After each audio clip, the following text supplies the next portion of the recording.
what's your perspective on the two worlds of Latin MCs?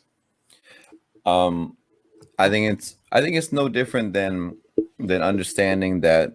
Like, I think you and I were talking the other day about different styles of hip hop and what people would say, this is hip hop, this is not hip hop.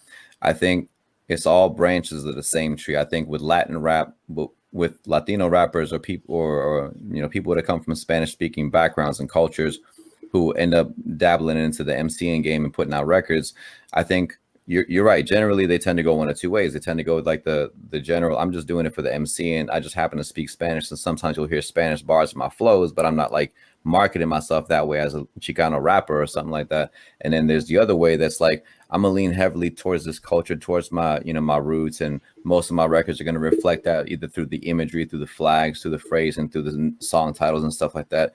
And fun fact, actually, back here in the studio, I keep a wall of CDs that have been, essential to me in one way or another. They're not my favorite CDs, they're not my greatest hits, but one of those CDs down there is Kid Frost's Smile Now, Die Later. Bullshit you not. That's one of the CDs that's on the wall right there. That's a great song, man. That's a great record. Absolutely. It's a great record. In case anybody hasn't heard it, Kid Frost's Smile Now, Die Later. I think that was like 1993 or 92, something like that. I can't remember.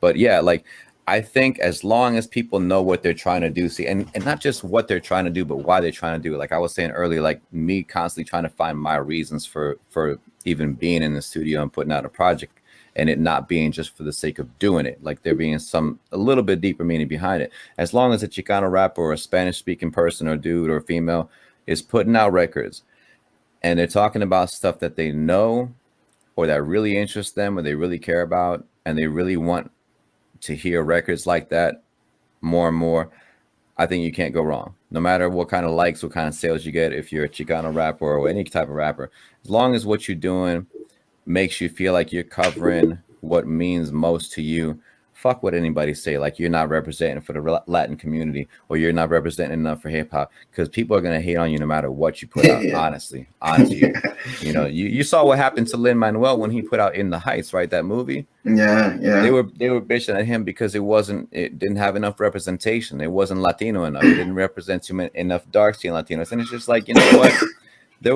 There's so much that I feel like he got right about that movie, and still people are like finding ways to bitch at it. So like if you focus on what people are looking for and like what style you should be, you're gonna miss out on the kind of artist you actually are and the kind of output you could be putting out. So like fuck all that.